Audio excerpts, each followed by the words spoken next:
अस्सलाम वालेकुम, मैं हूं वकास नूर।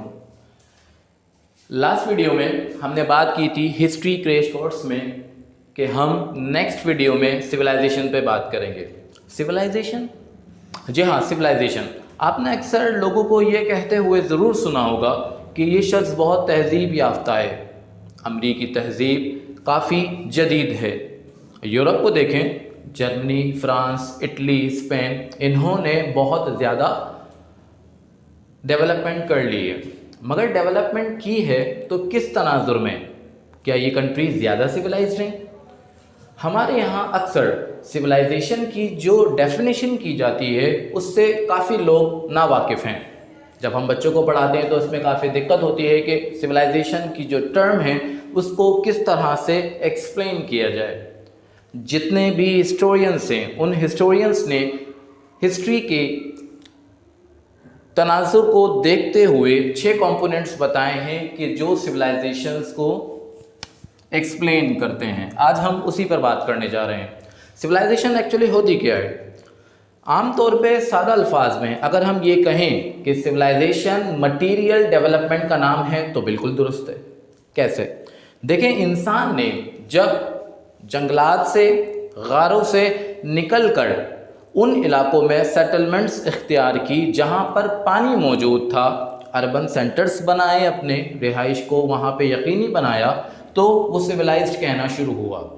गारों में रहते हुए, जंगलों में रहते हुए वो काफ़ी अपने आप को तन्हा महसूस किया करता था, और ऐसा है भी। इंसान की फितरत है जो खौफ पर मबनी है।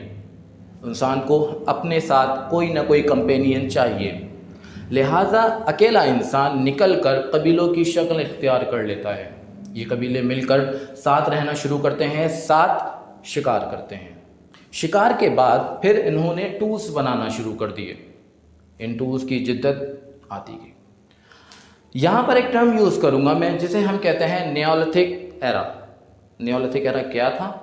नियोलिथिक एरा से पहले का जो दौर था वो कौन सा था? देखिए, नियोलिथिक दौर वो दौर था जब इंसान ने ज़मीन पर फसल उगाना शुरू की। इंसान को ये मालूम हुआ कि ज़मीन पर बीज बोकर, पानी देकर, सूरज की वाफिर मिकदार में रोशनी पहुंचाकर और उसका ख़ास तरह से ख्याल रखकर ज़मीन से फसल उगाई जाती है और उसे खा लिया जाता है। इससे पहले इंसान सिर्फ दरिंदों के मानिंद, वहशियों के मानिंद जानवरों का शिकार करके उनका कच्चा गोश्त खा लिया करता था। अब इंसान सिविलाइज्ड नहीं हुआ था। क्यों? अब आपका दिमाग यूं काम कर रहा होगा क्योंकि उस वक्त इंसान के पास ना तो घर था, ना ही उसको सजाने के लिए उसके ऑर्नामेंट्स थे, और ना ही उसके पास वो तमाम तर सहूलियात थी जो बाद में आई। लिहाजा उस वक्त का आदमी स्टोन एज में रह रहा था। नियोलिथिक एरा से पहले जो भी टाइम गुजरा उसे हम समराइज़ करके, समअप करके स्टोन एज का नाम दे देते हैं। नियोलिथिक एरा स्टार्ट होता है आज से 12,000 साल पहले, यानी कि 10,000 BC। इस पर हम बात कर चुके हैं। 10,000 BC और AD पर हम अपनी पहली वीडियो में बात कर चुके हैं। चुनाचा उस वीडियो को देखने के लिए यहाँ पर क्लिक करें। ये 10,000 BC वो दौर था जब इंसान नियोलिथिक एरा में एंटर हो गया।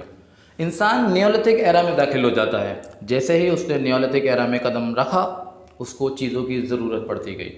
आपको ये जानकर बड़ी हैरत होगी कि उसने सबसे पहले जो सिकल बनाई वो पत्थर की बनाई थी।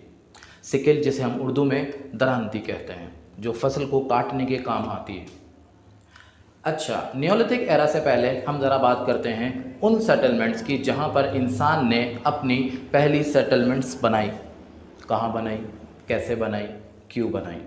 दरअसल इंसान ने अपनी सेटलमेंट सबसे पहले पानी के नज़दीक बनाई। चूँकि जब भी हम सिविलाइजेशन को स्टडी करते हैं तो तमाम सिविलाइजेशन वहाँ सेटल हुई जहाँ पर पानी मौजूद था। आप पाकिस्तान की बात करें, इंडस वैली सिविलाइजेशन दरियाए सिंध के नज़दीक बनती है। मेसोपोटामिया सिविलाइजेशन 2 रिवर्स यानी कि टिग्रिस और यूफ्रेट्स की जानिब, यानी कि दरियाए दजला और फरात की जानिब। ये फर्टाइल क्रेसेंट के पास मेसोपोटामिया, सुमेरियन, एक्काडियन, सासानियन, ये सारी सिविलाइजेशन वहाँ परवान चढ़ती है। अगर आप नील की जानिब जाते हैं तो वहाँ पे दरियाए नील पर वो सिविलाइजेशन बनती है। आप चाइना को देखें, चाइना में येलो रिवर के नज़दीक, तो वो तमाम सिविलाइजेशन पानी के नज़दीक बनना शुरू होती हैं। आखिर क्यों? सवाल पैदा होता है क्यों? दरअसल इंसान की बुनियादी ज़रूरत पानी है।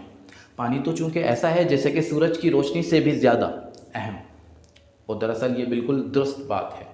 इंसान को अपने नहाने के लिए, पीने के लिए और दूसरे काम करने के लिए, यहाँ तक कि फसल को उगाने के लिए पानी की ज़रूरत पड़ती है। तो चुनांचा तमाम सिविलाइजेशन पानी के नज़दीक यानी कि दरिया के किनारे पर आबाद हुई।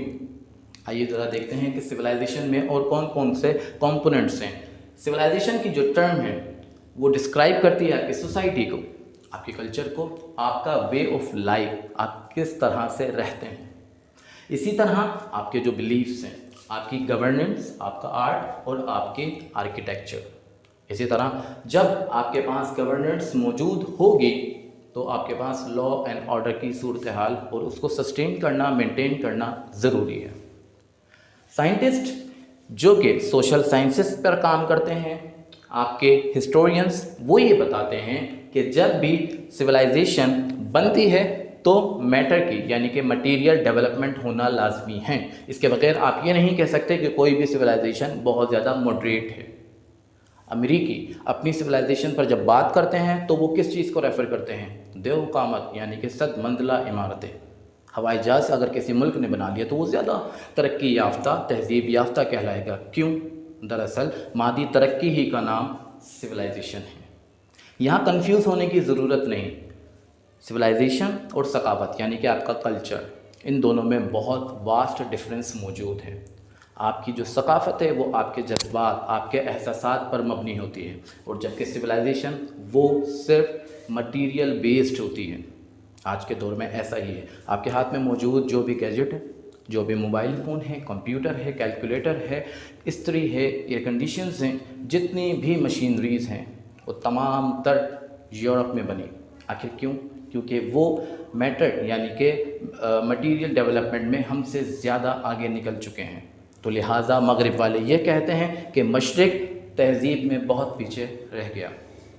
आइए उन कंपोनेंट्स को जो सिविलाइजेशन बनाते हैं उन पर एक नज़र फिर देख लेते हैं ताकि आपको समझने में और आसानी हो। It describes the society. आपकी सोसाइटी कैसी है? आपकी सोसाइटी में एजुकेशन है, आर्ट है, आर्किटेक्चर है। यहाँ पर बने हुए जो घर हैं वो किस तरह के हैं? वो मॉडर्नाइज्ड हैं, मॉडरेट हैं, कैसे हैं? इसी तरह आपका कल्चर कैसा है? सिविलाइजेशन होगी तो आपका कल्चर बनेगा। दरअसल सिविलाइजेशन एक पुरअमन, पीसफुल सिचुएशन में बनती है।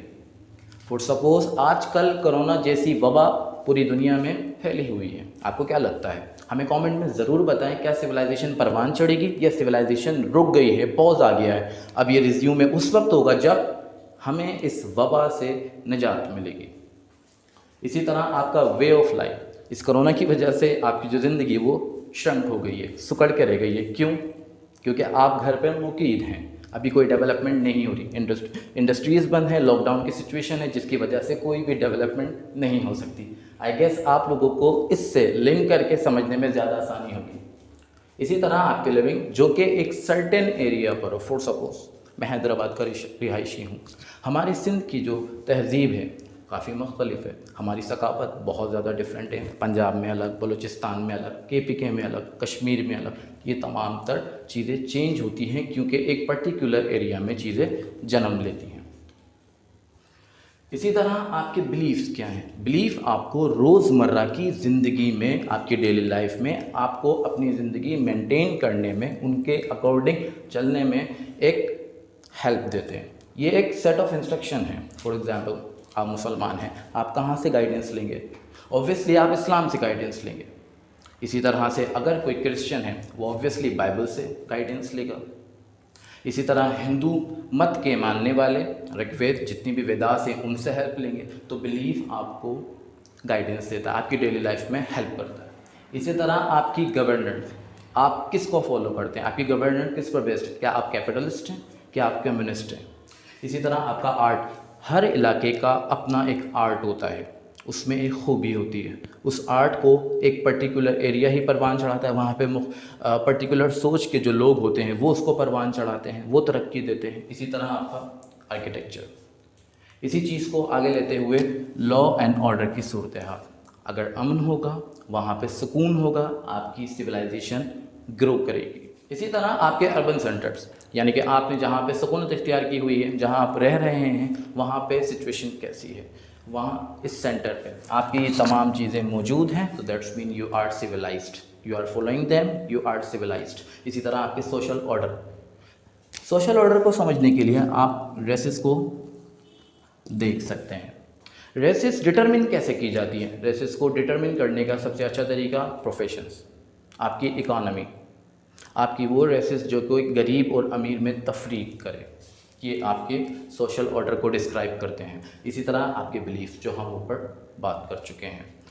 सिविलाइजेशन को मज़ीद जानने के लिए, मज़ीद समझने के लिए आप सिर्फ अपनी डेली लाइफ को ऑब्ज़र्व करें, इंशाल्लाह उससे इन तमाम चीज़ों को जोड़कर समझने में बहुत ज़्यादा आसानी होगी। हमारी लास्ट वीडियो जो कि क्रैश कोर्स सेकंड वीडियो है, जिसमें हम AC BC पर बात कर चुके हैं, उसको देखने के लिए यहाँ पे टच करें और हाँ, हमारे चैनल को ज़रूर सब्सक्राइब करें ताकि सीक्वेंस के मुताबिक आपको वीडियोस मिलती रहें।